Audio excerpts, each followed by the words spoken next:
My name's Jennifer Fulweiler. I was a lifelong atheist, and I'm now a Christian. I write a blog called Conversion Diary. It's a chronicle of the ups and downs of what it's like to have faith after an entire life of being an atheist. I never believed in God, not even as a child. When my dad would come read books to me at night, I believe I was in 4th or 5th grade, and our nightly reading was Carl Sagan's Cosmos. So I was very much raised on a diet of science and reason and evidence-based rational thought. You believe what you can prove. I believe that I have hands because I can see them. I believe in a black hole, even though I've never seen one, but science can tell us about the way matter moves around it that we can observe. And so this very rational worldview always made sense to me on a fundamental level.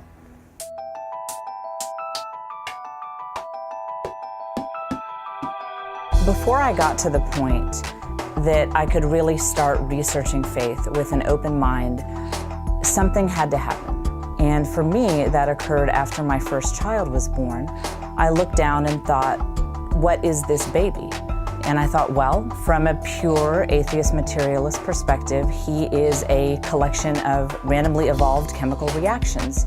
And I realized if that's true, that all the love that I feel for him, that it's all nothing more than chemical reactions in our brains. And I looked down at him and I realized that's not true. It's not the truth. I didn't know where to go from there, but that's what prompted me to start researching topics of spirituality. I got my books about Buddhism and about every religion except for Christianity, basically. I assumed that anything could be true except for Christianity. And my husband, who considered himself a non-practicing Christian, said, you might want to start with the one major world religion whose founder claimed to be God. After all, that's a really easy claim to disprove if it's not true. And I thought, well, that's a fair point. I was such a through and through atheist that I have to admit I was ignorant of all these great Christian thinkers. What about Thomas Aquinas? What about Augustine? What about Descartes? I mean, all of these great thinkers throughout history were not only theists, but Christians. And I was really surprised when I actually found these very intellectually rigorous books where people talked about their faith from a place of reason and not a place of emotion. And when I looked at evidence like that on the whole, I started to think something explosive, something world-changing happened in first century Palestine. You have this guy named Jesus who comes from a lower class region, gains a bunch of lower class followers, and ends up being executed by the Romans. And yet in droves, you see thousands and thousands of Jews giving up these traditions that they had held dear for thousands of years. And the people who joined in on this new religion, there was no benefit for them. It was a persecuted religion. People who joined this religion didn't tend to work out too well. They tended to lose social status and often face death. But I wasn't yet convinced and ready to become a Christian. And so I started a blog.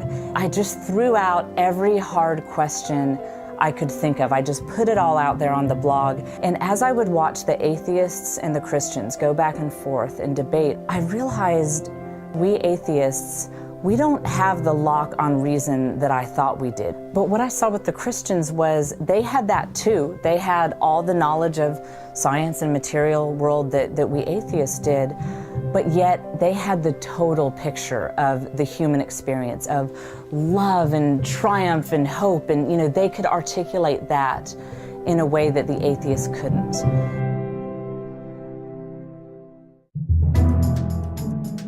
It wasn't until after I had made the intellectual decision to become a Christian that I think I finally believed it in my heart. When I set my pride aside and said, okay, I feel like I'm talking to myself, but Jesus, I want a relationship with you. I want to know you, even though I don't know how to go about doing that. This peace entered my life, this joy, the way my whole being was transformed. There was just no question that this is somebody real. I think that not only am I more alive now that I'm a Christian, but I'm so much more intellectually alive. Finally, nothing is off limits. I can ask questions about science, but I can also ask questions about the spiritual world, and I'm free to really seek the truth.